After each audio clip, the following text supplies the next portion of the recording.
It's the morning after, the night before on The Final Word Daily with Adam Collins and Geoff Lemon looking at the England-New Zealand Test match at Lords, which ended in a stalemate, which Geoff Lemon's going to tell you all about in the space of 30 seconds. On day 5, New Zealand kind of went for it. Ross Taylor whacked a few. Tom Latham was the anchor. Henry Nicholls whacked a couple as well. They set England a chase of 273 in more than 2 sessions. 75 overs England had at their disposal, and England elected not to go for it. Just blocked it out. Sibley doing Sibley things. Neil Wagner kept muscling the ball down right until the end, but it ended up as a draw. It's a 0-0 going into the next test. Yeah, it was a really interesting afternoon as it sort of not exposed, it's the wrong word. It opened itself up to a lot of different people's perspectives on the game. So I absolutely appreciate that there's going to be a cohort of people who think this is gutless cricket and think that the way that England conducted themselves wasn't in keeping with the spirit of the afternoon. I think that's a valid point, especially Mike Atherton wrote about this in his Times column, or Times report from yesterday. I also see the other side of it, that inexperienced England batting lineup, had they gone for it, would have they just been exposing themselves to a loss on the final afternoon, which was avoidable. Joe Root spoke to that, saying they were more challenging batting conditions than met the eye. It was quite slow out there, so it's hard to put the foot down. And of course, it's the top-class bowling attack that New Zealand have got here on this tour. So it was difficult to kind of get a read on, Geoff, but yeah, everyone's had an opinion on it.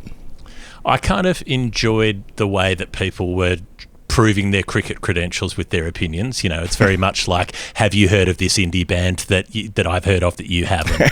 Because the initial stuff was saying, oh, I should have gone for the win. And then there was this sort of pushback from other people saying, well, if you really understood how cricket works, man, then you would know, man, that you don't do that because of these factors and because of this and fifth day pitch and blah, blah, blah.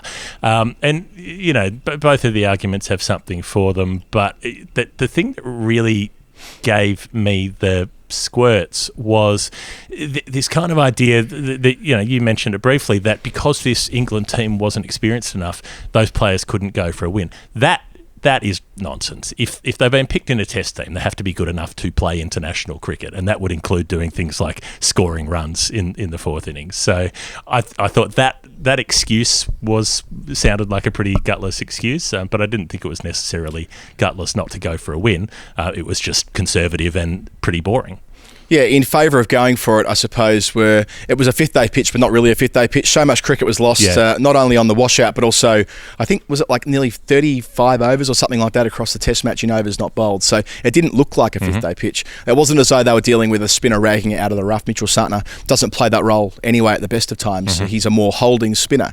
So they probably could have made a decision early on, but what England didn't have, I suppose, when people look at the relative experience of the lineup, is they didn't have Joss Buttler and they didn't have Ben Stokes, and they didn't have Chris Wokes, by the way. I think that's lost in the conversation. Had those three guys been there, they might have set things up a little bit differently. But, you know, Dan Lawrence, for example, he might be the most adept in the top 6 at going for it, but he didn't even get a bat because they only lost 3 wickets on the way to 170 when they shook hands after 70 overs at the end of the final hour. So, yeah, the guy who might have been best suited to it, I mean, they would have needed to have sent him in at number 3, possibly. That might have been one way of engineering a crack in the final session. Because Burns and Sibley, Geoff, I mean, they had to play the way they had to play early on because the new ball threat was still there, and it was such a long time. It wasn't as though they were chasing it down in 40 overs. I mean, 75 overs, you have to play conservatively and get through the first hour. The problem was they didn't have the next gear to shift into. Certainly not Dom Sibley, who never really showed any intent. He just wanted to bat all day. And again, I can kind of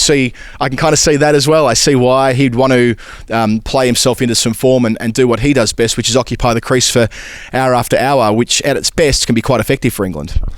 But I think that's the issue for England, is that, look, Rory Burns is not a fast stroke maker most of the time, but he does have a couple of gears. You know, he can shift his approach. Dom Sibley doesn't. He either doesn't have the ability or he doesn't have the confidence to do it. And I cast my mind back to the 100 that he made last summer, where after batting for hours and hours and hours, as soon as he tried, at one stage he went, okay, I've got 100, I'm going to play a big shot, and he immediately got out. I reckon something like that stays in his mind, that where he goes, I can't attack, I'm not an attacking player, I cannot do it. And so he didn't need to be smashing 4s and 6s, but he just needed to be trying to hit the gaps better. And when you need 3.5 and over, I felt like they should have had a period of 20 overs or so of just going a bit more positively at it to see where they ended up, at least.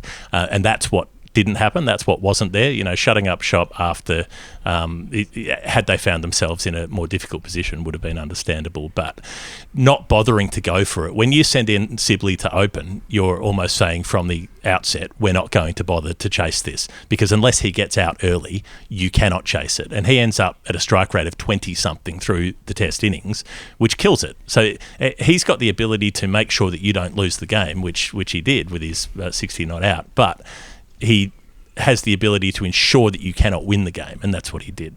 Yeah, I think longer term that's going to become a challenge for Sibley as far as his international longevity is concerned, because we know he can do the first bit. We've seen him do it a number of times for England, and I mentioned before, at its best, when players around him are scoring heavily, it isn't much of an issue. But a day like yesterday, when he needed to be the one showing some intent, it didn't look like he had that next bit that you needed.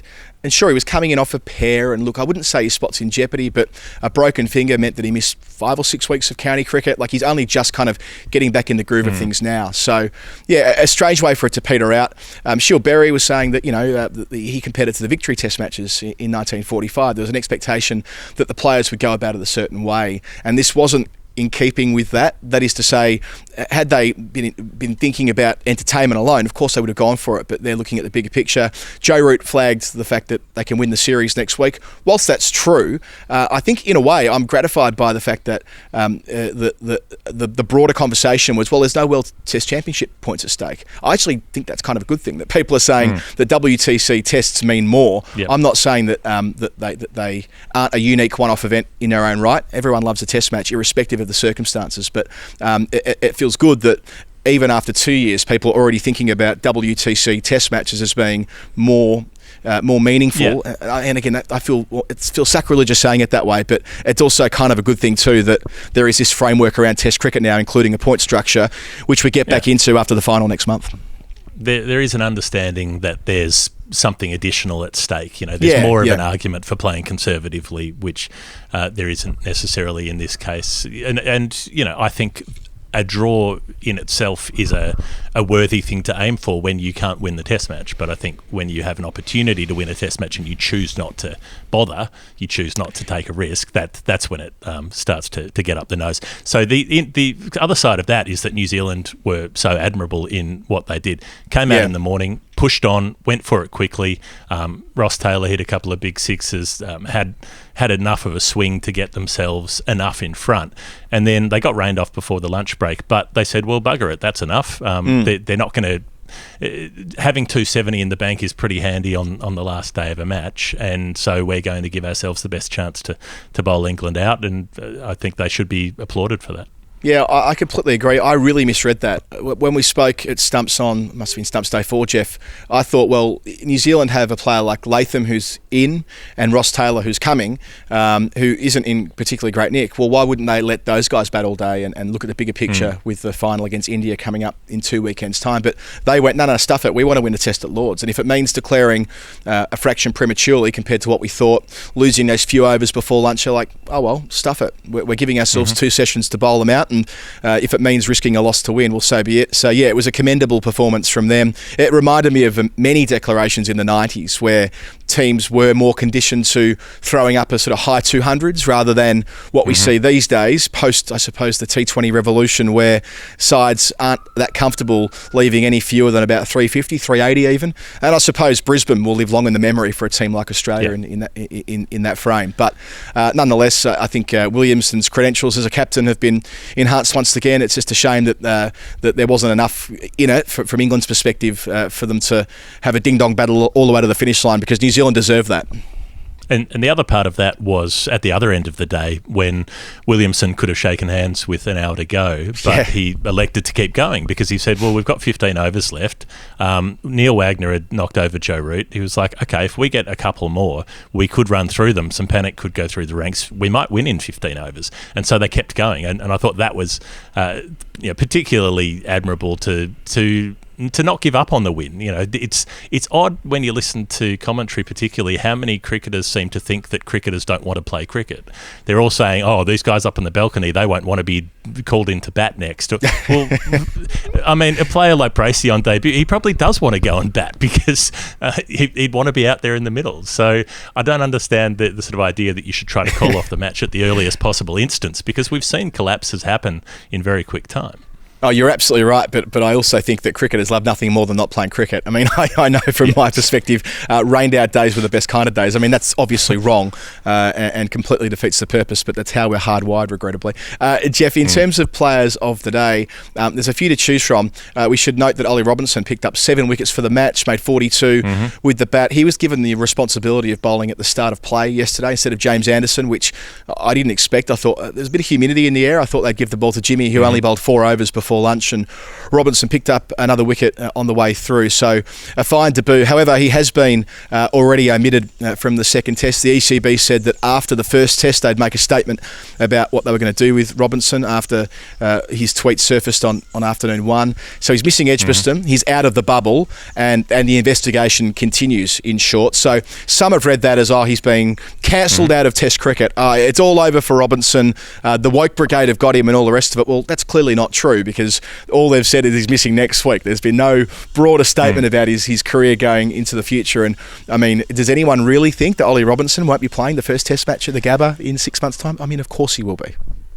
Well, I suppose it's this tricky situation where you say, how responsible do you hold someone for something that they did years and years ago? But it's not about when they did it. It's about when that thing reaches the public eye. When the message arrives is when the message has its effect. It doesn't matter how long ago it was. So there'd also understandably be a point of caution from the ECB of wanting to find out if there's anything else out there. Because exactly. If this stuff was unearthed, who knows?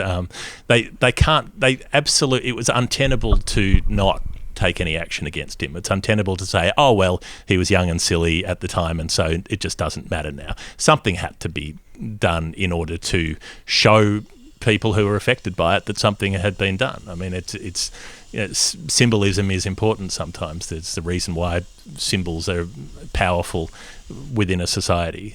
So they had to take action on it. They've done the right thing in the circumstances, which is to stand him down until they can at least have a completely clear idea of everything that he's been up to previously, and whether there'll be anything else come out of the shadows. Geoff, let's take a quick break on the Final Word Daily for Woodstock Cricket. We'll see a bit about their bats, and we'll be back with the Hall of Fame. Woodstock Cricket, home of the finest handmade cricket bats and soft goods. Visit either our showroom or workshop and experience the magic for yourselves. For bookings, contact info@woodstockcricket.co.uk. It's the Final Word Daily after the draw at Lords. We have a Hall of Fame member to induct, or an event to induct, thanks to Woodstock Cricket. I was there yesterday, so in some respects being there means you're less privy to what might be picked up on by the broadcast for Hall of Fame purposes. I was, for the first time, Geoff, in 7 years, I went to the cricket as a spectator and enjoyed hospitality through the afternoon, which was a delight. But you might have a better handle on what was going on. Yeah, well, before we get to that, I think I should cast back to Player of the Day, because I want to put Neil Wagner in there. Sorry, I've brushed over him, have I?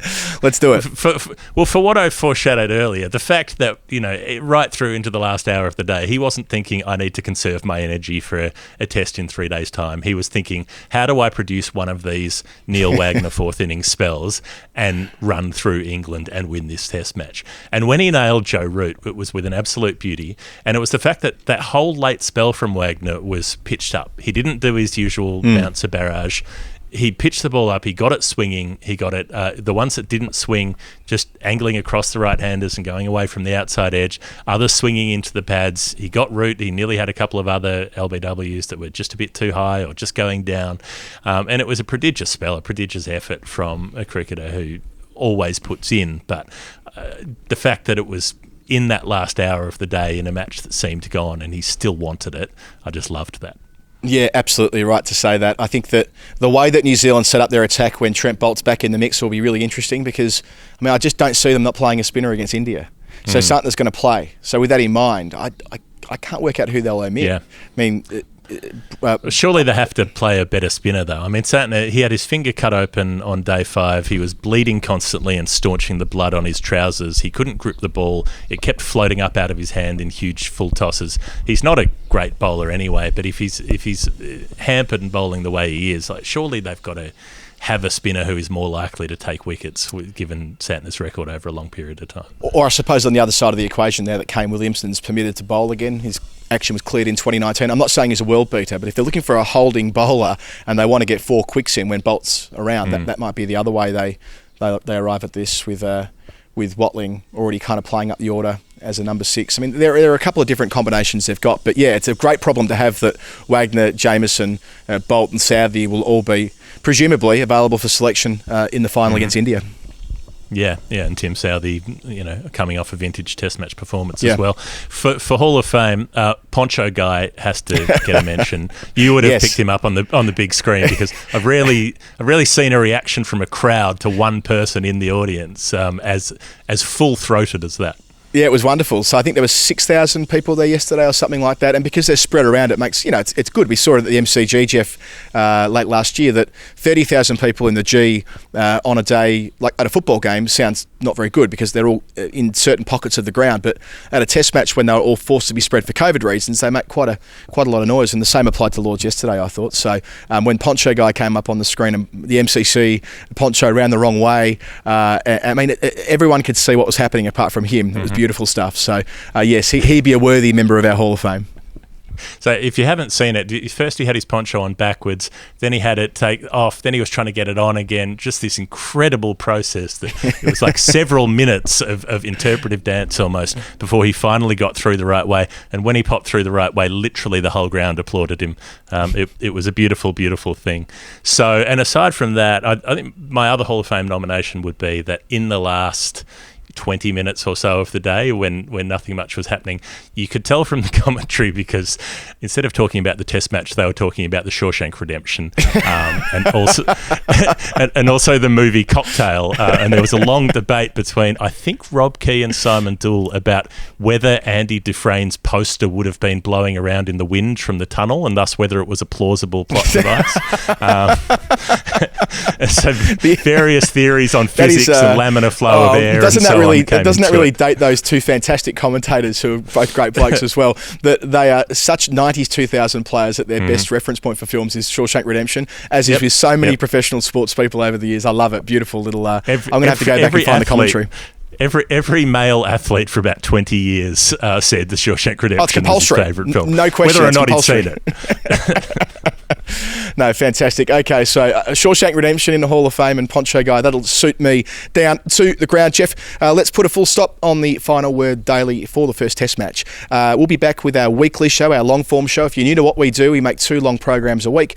The one tomorrow will be with Vidushana Hantaraja, talking not only about this Test match and what's going on with Ollie Robinson, but the England Test team more broadly. And then we'll be back with Story Time on Saturday. Between times, I'll be at Edgbaston for the second Test match. Cannot wait to get to Birmingham in a couple of days. And thanks for your feedback through the week. This has been the Final Word Daily. Talk through the week. Bye.